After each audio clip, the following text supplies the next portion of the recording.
Hey, Outliers. Cathy Nesbitt is the Laughing Bean Queen, a laughter yoga leader and a woman who spent 24 years turning literal garbage into black gold through composting, and who now carries a vision to teach young adults with Down syndrome to lead with laughter.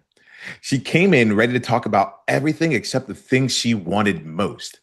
And that was the place where the conversation truly opened up.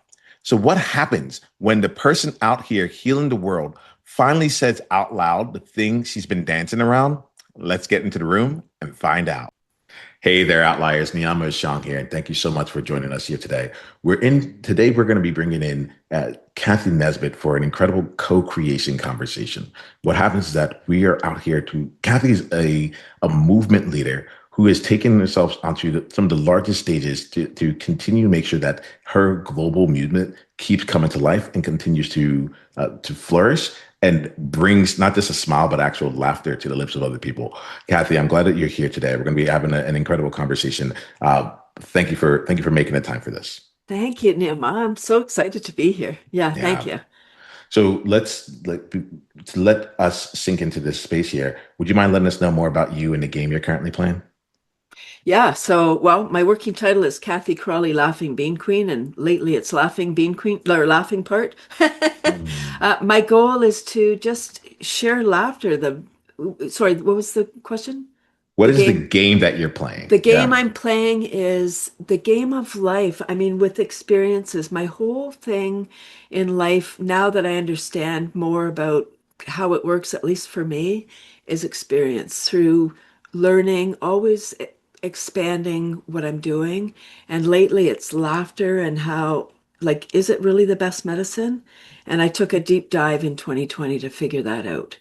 And so I incorporate a lot of different healing modalities. And I think one of my gifts is my ability to learn something and then impart the knowledge in a way that's comprehensible. Yeah, yeah. The other thing I get about you, Kathy, is that like you actually live your experience, right? I'm doing it. Yeah, Yeah. yeah, absolutely. We're going to be talking today and like really diving into like what's coming next for you, what you're building right now, and so Okay. forth. I want to make sure that any outlier that's listening right now that like wants to be a part of what you stand for and what you're out in the world has a way to do that. So, could you mind sharing with outliers like the best way for them to dive into your world from here?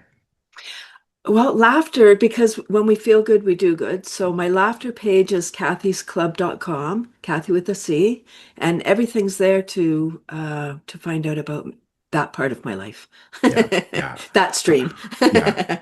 Awesome. Awesome. Awesome. So outliers, like this is one of the things I like to do. We like to create some space here. Please dive in at Kathy's world. Like she stands for something out in the world here. And one of the things that we look for in these co-creation conversations is say, okay, so we see what gets done out there, but you are a person, you're a human, you're a leader that is creating out there. And a lot of times we see what people see from the outside and they don't know what's happening on the inside, right? They don't know Mm. what it takes to be able to do this here. And so rather than talking about just the past of what has been, we like to use these conversations to orient toward the future and create something new together. All right. So with that, Kathy, I would love to like if this conversation was going to be like just really impactful, like this what's something that you're creating out in the world that brings you to laughter. That it almost feels this. I'm gonna ask the question this way for you specifically, Kathy. What's something that you're creating right now that feels so ridiculous for you that it actually makes you laugh? I have a big, hairy, audacious goal Yeah. and this vision came to me in 2020. Okay. That was a huge shifting point, I know, for a lot of people. Yeah. And I had a vision as a laughter professional. I'm a laughter yoga teacher. I had a vision, and special needs is my wheelhouse. I know that's not the right word.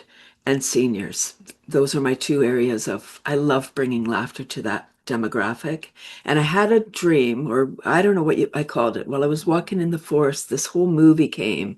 And it was that I was teaching young adults with Down syndrome to be laughter yoga leaders. So they could lead laughter for their demographic. And so many things happened, Niiamah. And what happened to me is I was in it. I was experiencing the benefit of doing that. And I realized, holy crap, this is bigger than I even imagined. how can I do this? And then I started to have all that self-doubt. How can I do this? I don't have even have children, never mind a child with Down syndrome. Why would the parents trust me? So, right, but and I know this needs to happen. So oh, I knew this was going to happen because I did look at some of your stuff. So I knew that we would go deep here, and I'm grateful for this because I know that this will be world changing for the people that have Down syndrome and for their families. And so Down syndrome is does not have it doesn't know socioeconomic status, it doesn't know borders, it is global and it affects everyone. It's not even a disability, like it's an extra gene that's it, and it manifests. Anyway, yeah, so I know this is going to be big, and I actually got in touch with the founder of Laughter Yoga and asked him, is anybody in the world doing this? Because I don't need to reinvent. Like, let's partner, right? Let's co-create, as you so eloquently put. And he connected me with somebody who's working with folks with cerebral palsy in Turkey. And that's great. That's a different audience. So I said, okay, it's up to me. And then I kind of let it slide. So I'm grateful to bring this to the fore again because I do believe it's something really big. And I've kind of been playing small, even though I'm making world life changes for a lot of people already. Yeah, this is like Kathy. First of all, let me just acknowledge you right here, right? The acknowledgement that I have is like I had someone say to me, if you want to lead a movement, then you yourself have to be moved. If you yourself are not moved, then there's nothing that's coming from it. And what I see here is that this is not just like an idea for you. Like you're drawn into this to such a high degree where it's like you may not even have any like personal lived experience that might be directly applicable in a way that people would expect it to be. But like this is important to you. And I see that you're out here. One. Two, I also really want to acknowledge you for not playing it. I'm not gonna. The word is safe, but it's not really safe. Like not playing it small, right? You could easily have gone down the path of something that has already been established and so forth. And right now, you're playing on your edge, right? You're choosing it to bring this to be in this space here. So let's talk through more of this here. If there was one way that like you could leave, because like this, I'm sold in on this, right? I'm enrolled on this coming up here. Uh, I smile, but I don't laugh as much. And so like I want to actually like throughout the conversation, I'm going to laugh. I'm going to be in the practice of laughter with you. If that Thank works you. with you. Yeah. Yes, please. All right. Yeah, it's funny. The guiding post that I have for all of my conversations now are outrageous, edgy, and fun. Mm. Right. And so I'm glad we're bringing in the laughter as well. So Kathy, like tell me if there was one thing that if you looked at like the next 3 years and this vision that you have no longer felt like you were in the small position of it all, but it was like actually out in the world and you were living it, let's say like just as loudly as you do with Kathy's Club and beyond, right? If not more than that. What would that be looking like for you? Let me get a sense of that. Yeah, I would love to actually have a like a school or something where I'm educating people. It's probably online, but it Okay. could be in person as well. When I have students, I kind of have people ambassadors that I've trained, and there's a whole like spider web of people reaching out to other people and everyone laughing. Yeah, yeah. So what does that look like? I've sort of had nibbles of it because when I had that vision, I was introduced to a woman whose daughter had Down syndrome. And she said she's never done laughter yoga. So she connected me to the day program that she attended. There was 7 or 8 folks with Down syndrome and then other abilities as well. And what I noticed, that was a whole year that I went every once a week. So it's that just to let you know, to give you a foundation of kind of how it works. Have you done laughter yoga before? I have Or not. so laughter yoga is not jokes or comedy. It's not doing yoga and laughing. It's laughing as a cardiovascular exercise. Laughter is the best medicine. And laughter is simply, not so simply, like it's highly beneficial, but it's simply a chemical and electrical process.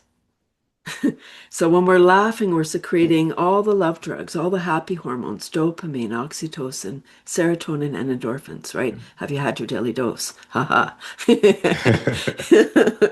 Versus cortisol, adrenaline, epinephrine, right? We're literally in charge of our own pharma.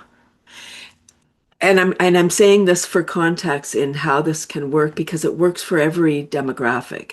There's science around how laughter is beneficial for folks going through cancer or dialysis, depression, addicts of various sorts, because we drink or do drugs for those chemical hits. We can self-administer. Wow. Okay, so not jokes or comedy because jokes are cultural. Two people going somewhere not funny for those two. It's about them. Mm, um, which is why I believe it's so beneficial for the folks with cognitive disabilities or impairments or however we want to phrase that, because you can just, it's kind of like Simon Says, do what I'm doing, follow me and laugh, he, he, he. And the body doesn't know the difference between real and simulated laughter. So we're laughing, pew, pew, pew, secreting the love drugs. And our brain might be going, hey, what's happening? Stop it. You look ridiculous, right? That ego piece, laughing without stimulus. So we need to drop into our body. So that's where it comes in so beautiful because it doesn't need to be comprehension about what's happening, mm. what's stimulating the laughter. It's just laughter. All right. So there's a couple different things that I'm hearing with this, and like I'm glad you brought in the cardiovascular elements of this, like how that works in, as throughout Outliers. For any of you that are watching this here, my ask is that like let's play this game. That every time that Kathy laughs, like let's laugh. Like I feel like Oh, we just yes. do a rep with it. Like we will make that come to life. So Kathy, like as you're talking, I'm hearing this, and the things that get me is like how grounded you are in laughter yoga. Like you're coming on your 6 year anniversary of doing this work here, and I see like the amounts of like knowledge depth and beyond that you've gone into this. Like you speak on stages about this. You host a weekly space around it. You have the Global Giggle Club gang, sorry, Global Giggle Gang.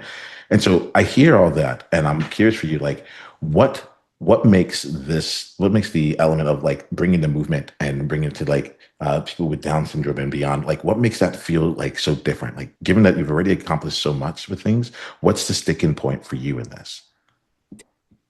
It's just serving bigger, like okay, what else can I do? Yeah. I have an expression. I mean, I didn't make it up. Someone said it. When we feel good, we do good. I might have even said it already today, but Mhm. when we feel good, we do good, and we need more do-gooders because when we feel good, we're looking up, we're vibrating at a higher energy. We have more energy. Energy is life. And when we're passionate about something and enthusiastic, that transmits. Then people are like, "Oh, I want what she has," and they get in your bubble. And yeah, it's not so much what you say, it's how you make people feel. Like our energy comes in first when we go into a room. If you're in a bad way, you know, people notice, there's a gray cloud around that person. What's happening? Or the opposite, like you're euphoric and feeling great. That comes through too. I think that's what happens when I walk in a room. It's like, because I am like living it. I laugh every day. You said 6 years. I've been doing this work since 2012. I was introduced, Okay. but All really right. laughing since 2020. Okay. Okay. So, all right. So now let's take this back here. So there's a couple different things that's happening for me as we're having this conversation, Kathy, right? So as we're talking, I'm also paying attention to my energy, right? Good. Yeah, Yeah. and so this not just the element is like the actual practice throughout, right? So I'm taking account of my energy, finding where am I in the groundedness of it, and also there's this component of like higher levels of energy that feel like they also have room to enter into this conversation, right? Mm. One of the reasons I love outrageous is that like you can be outrageous to have something that's like, yeah, you can have something that's outrageous that like makes you want to you're like, that's an atrocity out in the world. I can't believe this is being done. Like that's outrageous. But on the other side of things, it's like this person's wearing like six different clown suits right now. Like they're like that's outrageous as well, right? So we can play in both of those spaces, Mm. right? So with that, I'm gonna look to say like let's bring in some of that like higher level energy with you on this here. You like I think I'm a bit confused as I'm listening, right? Okay. And here goes the confusion for me. It feels to me that like you're a bit in the creation of this vision that you had said, but you also talked about like playing it smaller, and I think that I'm missing like what that flavor is for you, Kathy. And so like I'm in the space of listening here and being like, okay, is this already being created? Are we like, is this something that's like coming to life and like you're good with? Like just really, really curious about that element as you are stepping out into like the next level of outlierness for you with this. Let me know if that didn't make sense because I know for myself that if it takes me a long time to ask a question, it may not have landed. So let me just check in. I'm not really clear on what you were asking. Yeah. So that I think we do this. I'll come back to the question in just a little bit. All right. Okay. All right. So you're out there. You've been doing this. You've been a practitioner for over 10 years. You've been like really for the last 6 years, you've been focused on doing this laughter yoga in particular I don't know what the right word to say is, but but for the last 6 years, you've been taking it on more directly. You have your global movement, and then you're also stepping into something else that's new. I want to talk about that element where you said like, hey, you feel like you might be like shrinking or playing smaller. Like that part's really interesting to me. Mm. It may not be as interesting to you, so you let me know. But I'm curious about it because I know that there are other outliers out there that are also like in that space. Of like I have something big. I have a track record of success already behind me. Like you've already been doing things, and it's like the next thing is showing up. So like I'd love to see like can we talk a little bit about that for you in here in the space of like what's Yeah, coming up? I think for me, and probably for a lot of people that have ideas that are like idea people, so there's no shortage of ideas. Right? They're kind of a dime a dozen ideas they ping in, and it's what really lands. For me, I do live by experience, but you know, I'm tech hesitant. I just Mm, got a cell phone 4 months ago, and it's a paperweight right now because it literally is causing me stress just looking at it. I'm like, I don't know what to do. And I thought that it would be more intuitive because I see people like they're so adept at their thing, and I'm like, I didn't even know how to turn the thing on. I'm like, is it this one? Do I no, did he? So I'm at in cell phone kindergarten, and I perhaps because people keep saying it to me, but that I need to have all this technology so that I can be connected. I'm like, I'm more connected than most people, just so you yeah, know. absolutely. I don't need Yeah. this to be connected. I'm connected. I'm Mm, tapped. yeah. Yeah. So I don't know if that's it. I do really believe that the thing with Down syndrome is going to be big, and I'm just not sure if I have found the right pieces yet to connect all that in. And I am making a huge impact. I just had a laughter gig with one of the large banks in Canada. I'm in Canada. They have a wellness department. So, okay, let me just back up to 2020 and why I'm even doing this laughter thing, why I'm so Yes. focused on the laughter. Because we have a global mental health tsunami.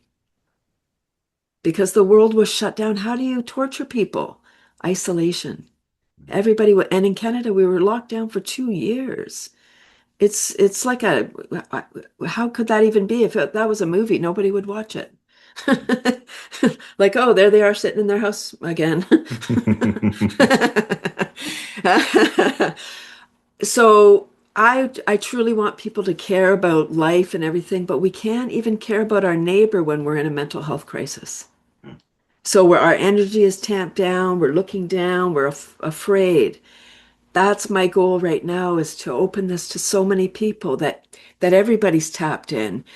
And I think with my specific Down syndrome project, I think that it will come to life because I keep getting little insights. And when you reached out, when I filled out your intake form, I was like, Oh boy. And I didn't put it on that form. Mhm. I Mhm. didn't put it on the form because Mhm. I'm like, oh, maybe I can dance around what I really want to do. And I said, no, time to stop playing small because this is going to affect. People are waiting for this. They're waiting for me. They're freaking waiting. And so for all the outliers out there, like we got to do the thing that we're meant to do. And yes, I'm doing it and I'm making a difference and I could make a bigger difference and feel even better. If you're a leader with a track record of success and there's a vision you're ready to bring to life that feels outrageous right now, I have an invitation for you. Outliers Edge is a world for different minded, like hearted leaders who are owning what makes them different to make a world of difference. And at the center of that world is a weekly coaching room where we bring the visions that just won't leave us alone. We get coached, stay accountable, and build alongside others, creating something different. If you're pursuing something that's too big, too early, or too improbable for most rooms, this is your room. Go to outliersedge.com/world and come in as my guest. You know, the hold on, I'm gonna really go for this with this laugh, and I'm gonna say something. So, Thank you. Kath, yeah, no, thank you, Kathy, because this is it's an interesting thing that we're doing right here too, where Mm, we're keeping the depth of the conversation while also allowing the experience of laughter. Like this is I've never had a conversation like this where throughout it I'm laughing and we're creating and uh yeah, we're doing it this way. I am I'm feeling this. I felt when you were speaking right now. I felt my spine sit up straighter. Right, and I recognize like the thing about this here, Kathy, is like when I'm listening here, I'm like, oh, this is not about like how does Kathy move forward. It's not about technology. It's not about like even when you said like connected, like you like let me slow this down. You have something that is not about like that doesn't I don't think come out in a linear way, mm. right? It isn't something that like most people would see and be like, oh, this is how it gets done, right? So do step one, step two, step three. It doesn't seem to be like the way that you operate. That there's something else that feels like it's evolving, and I'm appreciative that you keep calling yourself back in to allow that to come like front and foremost, like you're in the practice of being this leader here. And so I want to make sure that I acknowledge that right now in this space here. The I get really curious right now about like how did like Kathy's Club come to be? And I'm asking this really from the standpoint of you're like and when you're talking about with what the vision you have with Down syndrome, it sounds as if it's something that's like brand new or like a new undertaking. And yet we wouldn't be having this conversation if you didn't already have things that work for you to bring your visions out into life. So I'm really curious about like how you took the vision of laughter as medicine and started bringing that out to life here to see if there may be some parallels we may be able to draw from in this case. Would you mind letting us know, like, all right, let's go to 2020. You had been a practitioner for 8 years, and then you decided that you were going to do something and take it from a level of not just your own personal practice, but to make it into something larger. Tell me about that transition. Yeah, well, the laughter came about in 2012 because, like, I do have another piece. It's the 24th anniversary of my worm composting business, Mm, selling worms by the pound for indoor composting. interesting. Okay. Okay. Okay. Okay, right. And I'd heard, ew, worms in the house many times the first 10 years of my worm mission. And Hmm. I wasn't listening. I was like, la, la, la, no, you need this. Yeah. But people don't buy what they need. They Yeah. buy what they want. And they didn't want what I Yeah. was flogging. Mm. And 2012, one more person said, really, I'd heard it hundreds of times. That day in 2012, I was like, I looked at, like, I don't know what to do, universe. Like, maybe I should get a job. Ah, no, this has to work. I'd be a crappy employee. Don't tell me what to do. And the very next day, I was introduced to laughter yoga. Mm. The very next day, at the very place I wrote my business plan. Come on. Mm. And Mm. it was a 5 minute introduction. I don't even do yoga. And I know it's a fine thing, but it's not my modality. And I was Mhm. like, laughter yoga, what's that? And I love to laugh. And then that same week I was at a networking event. Hundreds of people. The very first woman I met was a laughter yoga teacher. And I was like, what? Okay. I said to her, laughter yoga is mainstream, and she was offended. No, it isn't. Um, and as far as the Down syndrome, that it's new but not new. If I could just tell a little story about my family, this is vulnerable.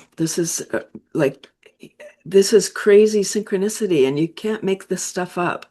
So I'm getting my psych degree. It took me 15 years. I graduated in 2000, like stay in school, kids. Time goes by. So 2000, I sound so young, it's fine.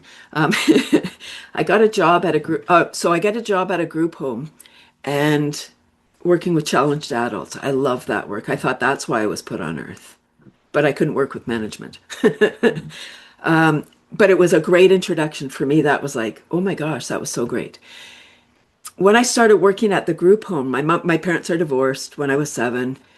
I knew I had an aunt who was challenged. We never knew details. And my mom said to me, and I understood that my aunt had passed, went by 18 years old. Okay. So my mom says, you should ask your dad about your Aunt Patsy. And I'm like, what about her? She died like decades ago. Oh, she's living in a home in Kingston, like a few hours from me. My aunt's living there that like 50 years I've never met her. Mm. So you, I didn't even know she was alive. And so I was yeah, like, so now I'm the staff and I'm the family, interesting. right? Okay. Like Mhm. as the staff, you're always judging the family for not coming to visit. Like, why don't they come and visit, their daughter or their what? Mhm.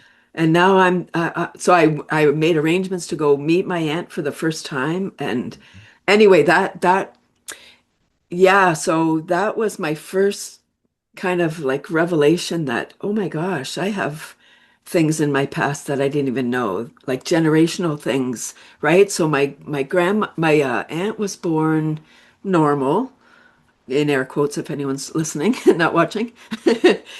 And then something happened. She got the flu or something happened, and then had this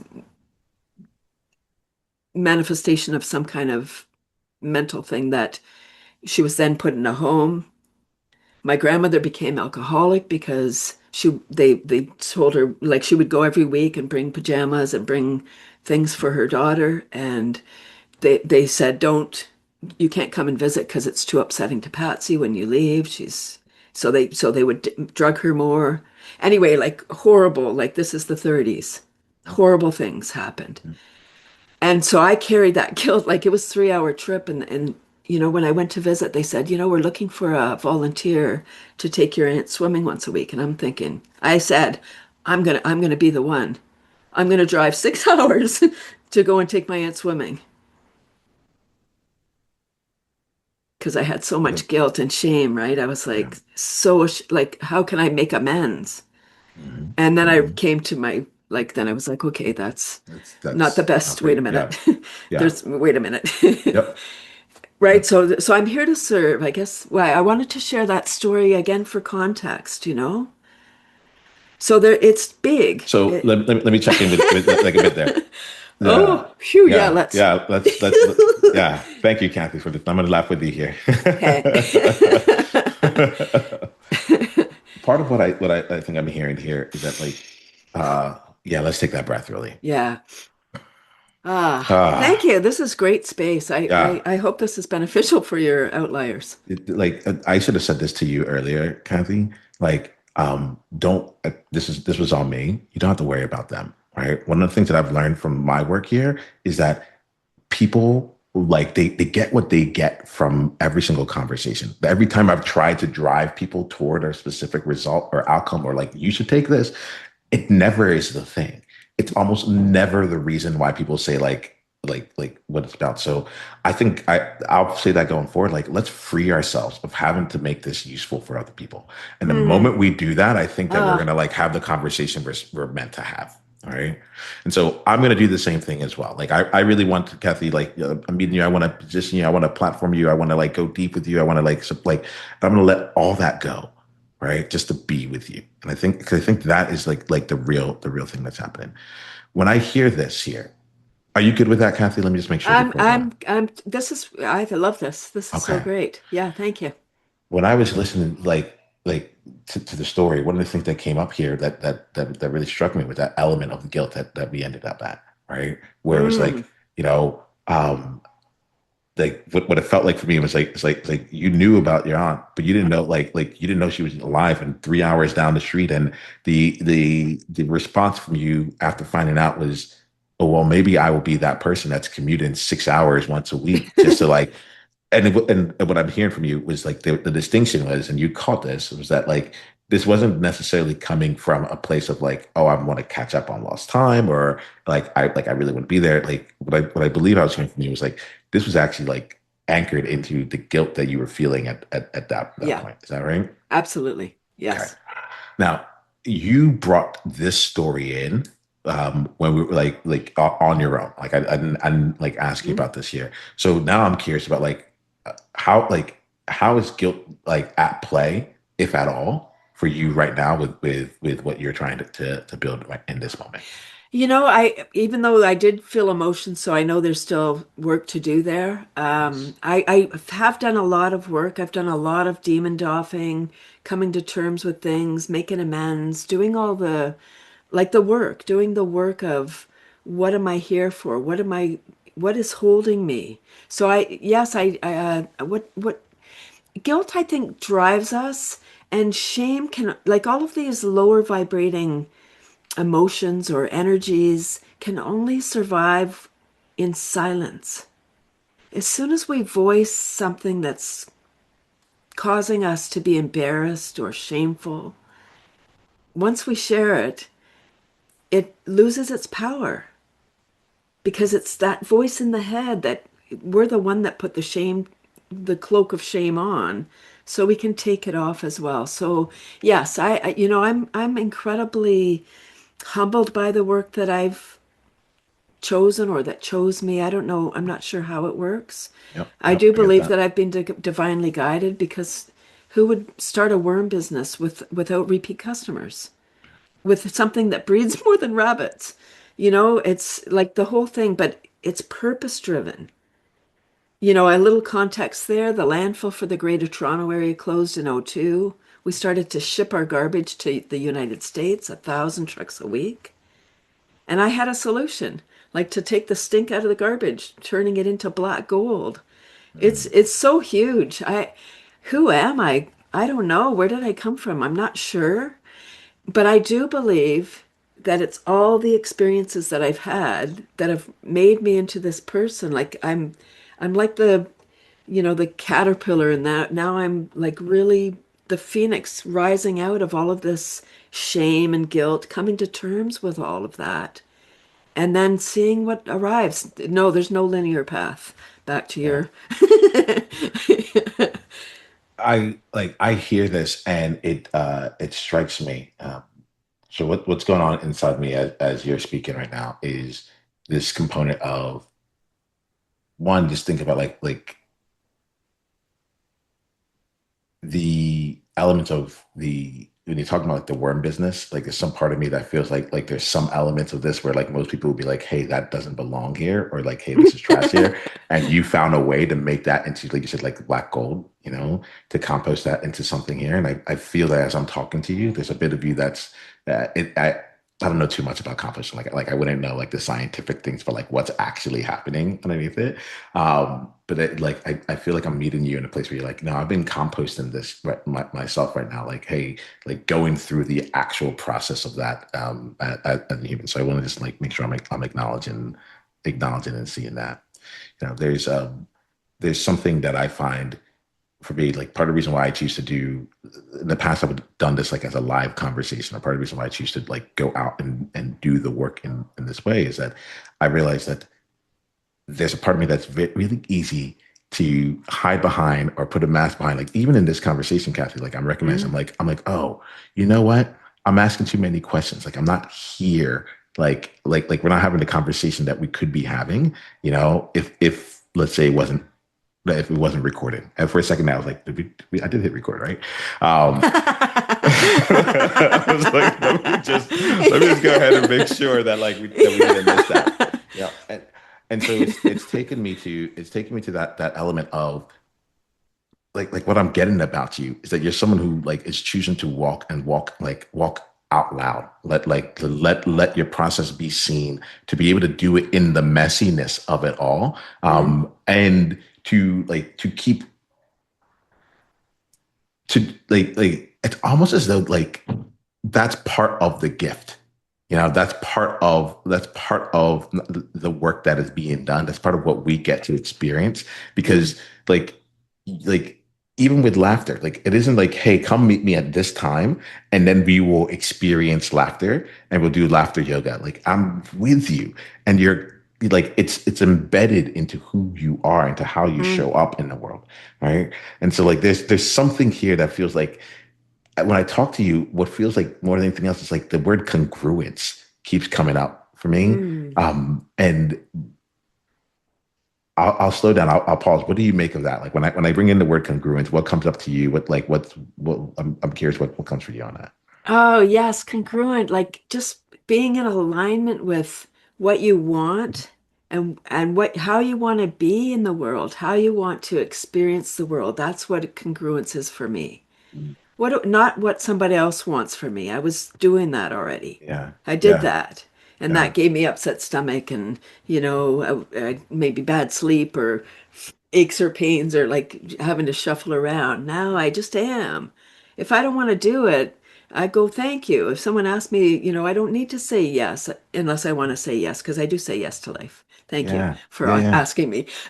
yeah, So I think, earlier in the chat, you said evolve, something about evolve. And, I was meditating today before our chat, and a couple of words came to me, and one was boundaries. yeah. I've established some boundaries, even though it seems like I don't have any filters today. I'm just saying Mhm, things, which is great because I am authentic. I am congruent. I mhm, am comfortable with my stories because they mhm, are me. And the second one was evolve and revolve and revolution and evolution. mhm, And that we are kind of like that revolving door.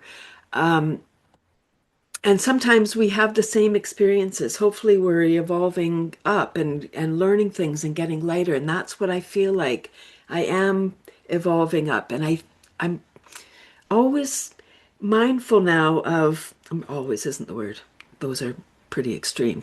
I'm usually mindful of my of where I am. I realize that my goal is to manage my nervous system. mhm, That's it. mhm, Right? Have my mhm. goals and stuff, but managing my nervous system, if I'm feeling out of whack, then I'm not aligned, I'm not congruent, I'm not able to function properly because I'm wobbling instead of being like zoop Yeah, with intention. yeah. There is so when you were talking about the evolution and revolution, that really brought up something in me. So the I have a thing right now, Kathy, around like directions, right? And what that means in terms of like what we're bringing out to life, right? And so I had a call right before earlier today where I was like, oh, like someone's like, I really want to help you just move forward. And I had this visceral response inside of me when that happened. I was like, oh no, like I don't want to move forward. And yeah, and it wasn't because I don't want to like make progress. It wasn't that. But there Mm, was like there's a different dimension that I enjoy like that like I'm like if I'm really showing up, I'm in a different dimension. And to me the words I use are up and out. Up and mm, out. Like it's there's upward progress. Yes, there's forward motion, but I'm being pulled towards something as opposed to being pushed forward, you mm, know?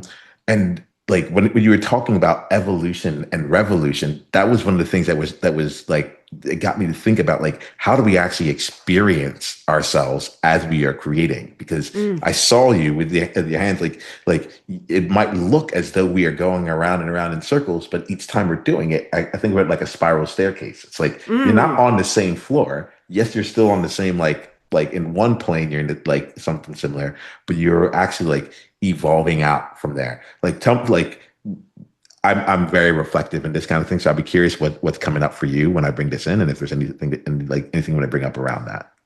Yeah, it's like if we've ever read a book. We had a great book that we loved to read, and then we read it the second time, we get different messages. And it doesn't have to be, something to learn. Even just a fiction book, you might learn something different about a character or whatever, because you're looking at it from different eyes. You have a different lens on. You have a different experience. You're older, wiser. I think. And that, I think, in my opinion, that's why we have the same things going on. We might date the same person, different name, whatever, but they're the same one because we didn't learn the first time. So we are on the same floor. That's what came to mind was, and everybody experiences it differently. We might be at the same party, but we remember or notice different things while we're at this party. As you're saying that, it's making me think here around the components of bringing in um, the experiences of the past. Like what's coming from me, Kathy, is like it's this idea of like there's something that I'm bringing this out in real time, but it's like something that like we're here to create, or there's something that wants to be created, right? And that, even with like going back to like dating the same kind of person, it's like, well, I want to be loved in this certain type of way, or whatever it Mm. is, right? At least like consciously, and we have experiences, and then we go off and do different things, and we come back, and hoping that like this next time around the things that we learned in our journey away has been enough to help us kind of like transcend or even get the thing that it is that we desire. That like, and I'm talking about like the global we, but I think I should just bring this down a little bit more and just make it about Mhm. like what's happening real. So Kathy, here goes, let me make that real right now, this moment. um Podcasting on and off for 10 years. Right. I cannot walk away from it. I want to sometimes. I'm like, let me go do something different. Um, but we keep coming back. And over the last 10 years, I've been trying to shape this into like, what's the kind of conversation I would want to have forever? Mm. We took a break. We were doing live streams with multiple guests at the same time, like doing roundtable conversations. And for some reason that didn't hit it. That didn't hit the spot. And I found myself at eventually becoming like more of a podcaster than like an actual like doing the actual work, you know? Mm. And yet, if someone was going to be looking at it from the outside, I've come right back to like to the same spot, right? But even Mm. just being here with you, Kathy, like the intention has shifted. The intention has shifted, and I'm being honest here. Like I'll go through this. I'm like, okay, so I went around this whole thing. I came back to podcast, and have I actually changed? Is it actually like leaned it cemented inside of me? Um, and yet I like a part of me knows that like there's never we're going to keep doing this loop. We're going to keep going down this spiral until like we get it. And once we do, it's going to be like really quite like amazing and phenomenal, you know? So that's what's playing out for me as I'm hearing you talk here. Like there are components of the journey of creation, and in the element of creating your own path. There's these things that keep coming up where I'm like, how do we keep leveraging the experiences that we've had to be able to get better and better results each Mm. time, even though we might have to go a bit circuitously to get it. Right. That was my experience of what you just shared there, Kathy. Is there anything coming through on that, or is there anything like anything that's popping off, or you can be a question for me or anything like that too? Just want to check in. Yeah, I think it's part of the experience. Maybe we're meant to go around again on the same loop or the same track because we didn't meet the person we were meant to meet. And I'm not talking about dating, just that's going to help us with that thing. I believe we've probably all had experiences where we meet somebody and it changes everything, or we get an idea like, oh, I should turn left rather than right, and wow, that changes everything. Like there was an accident over there, or we don't know what. So yeah, I don't think we're meant to know everything. I don't think there is answers. We can only surmise what we imagine. And for me, it's what I want to do is have experiences. You know, I'm just dabbling in community theater. Um, and it's so random. I mean, I'm 63 and the playwright was there. We had our first rehearsal the other day and they said, "Oh, we understand this is your first, dalliance in community theater." And I said, "It is." And they said, "Can we ask like why you decided?" And I said, "Because I live my life by experience and I've never experienced this. So that's what I want to do." Because then we can decide, I can decide, hey, I like that. I'm going to do more of that. Or, oh, that was fun experience. Check. And move on to the next thing and not be attached. I think that's part of the challenge today is we get attached to things. And we listen to, like, we're looking at social media and, people are doing these things and it's like, oh, you should be doing that. And people pointing, like, judging everyone. You know, I think we need to be more discerning, more have more boundaries around what we want. Because life is short. Nobody knows how long we have. So we need to, if we want, we don't need to, but I choose to ask myself, what is it that I want today? What do I want to experience today? And today and today, each moment. We don't necessarily always have to have the giant goals. I love it. I love it. Someone's telling me, Kathy, that this is the right time for us to start wrapping this conversation up here, right?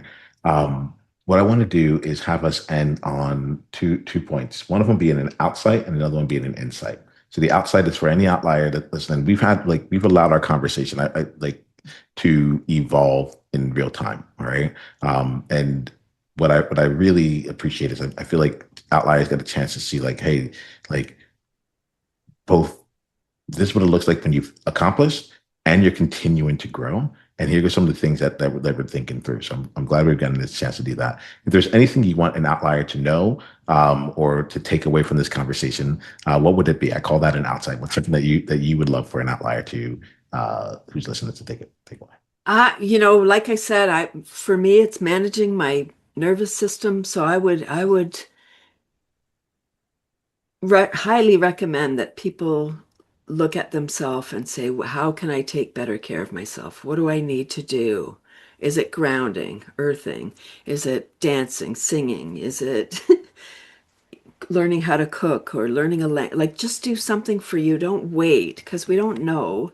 We don't know how much time we have. So just listen within, go within and find out what it is that you really want.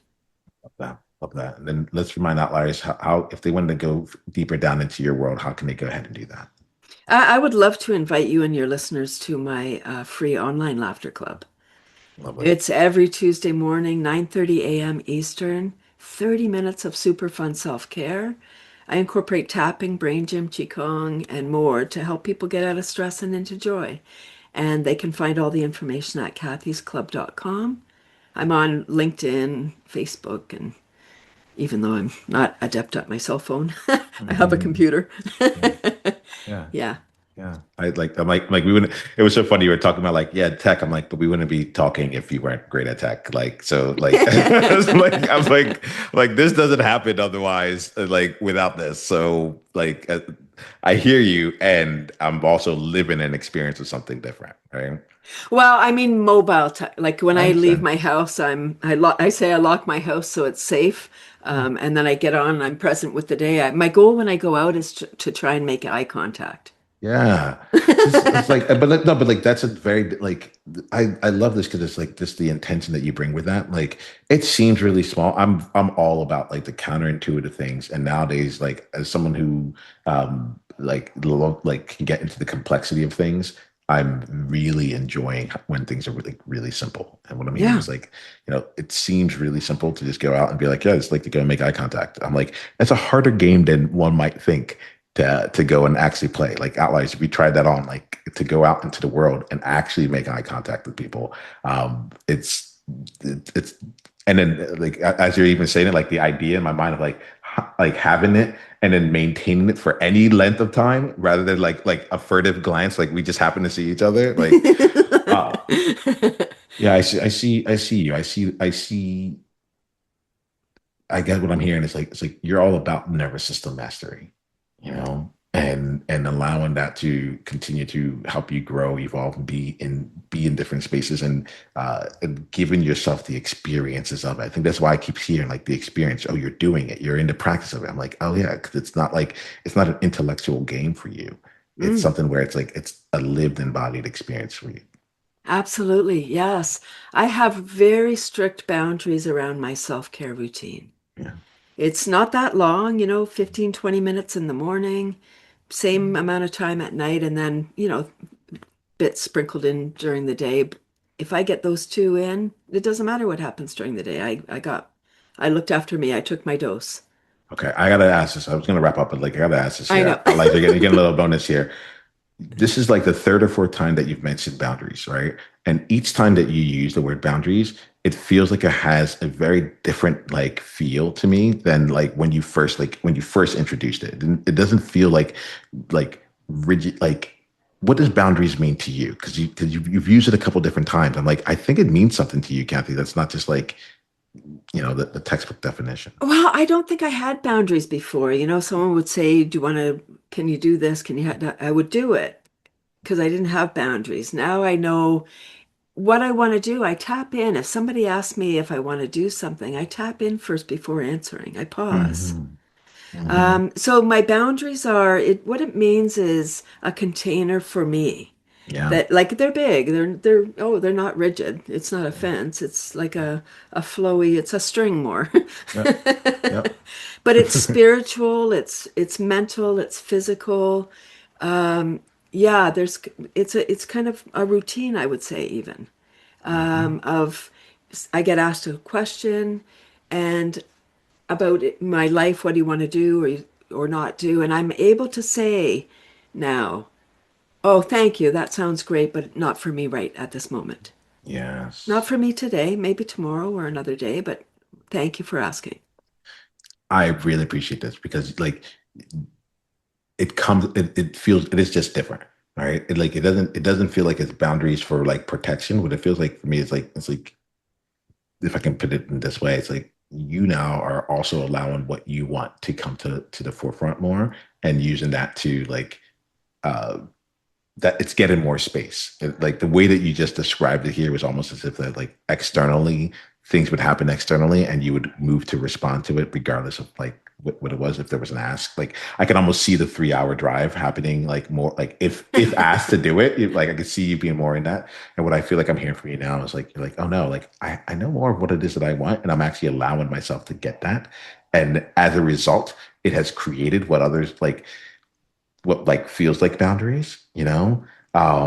But it like I experience that as like okay, like Kathy's really showing up for herself in this Mm, way as well. And I'm glad I asked about it because I was like I've heard this a few different times and it feels like it's not your typical boundaries of I'm saying yes, I'm saying no. Like it's mm. not that. It's more permeable and what I'm hearing from you is like it's more encased around what is it that you're trying to bring to What life right now? feels right for me at the Yeah. moment. Yeah.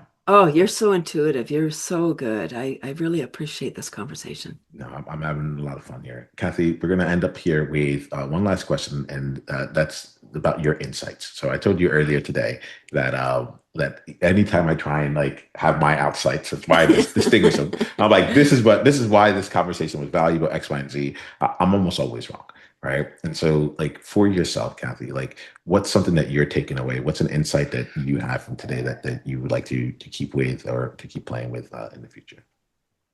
I thank you. I think there's some work for me to do around that guilt piece. I don't think it's all completely resolved. It's really interesting. It's not strong, but it was still a little fluttery in there, and I did get emotional when I watched the episode when it comes out. I'll have more insight at that point of like, oh yeah, look at look at Yeah. what happened there. So it is interesting. I do believe that we're a work in progress, and it's taken me a long time, decades to get here. Keep going, everybody. We're worth it, you know. Yeah, because we all go through ups and downs, and life is can be really challenging. And a fun magic carpet ride when we are grounded and we do tap in. Is this for me? Is it not? How do I feel about this? That's But great. self-care is really it's it's so important. People have their list and they're like, "Oh, there's no time for me to go to the gym or sleep well because I have to do all this stuff." It's like, no, the to-do list is never going anywhere. It's always going to be there. So, put you at the top. I love it. I love it. I love it. Love it. Well, Kathy, thank you so much here. I'm deeply appreciative of you, and I'm looking forward to all the things that you create from here. All right. Until the next time we talk, Outliers, be you on purpose. Journey on.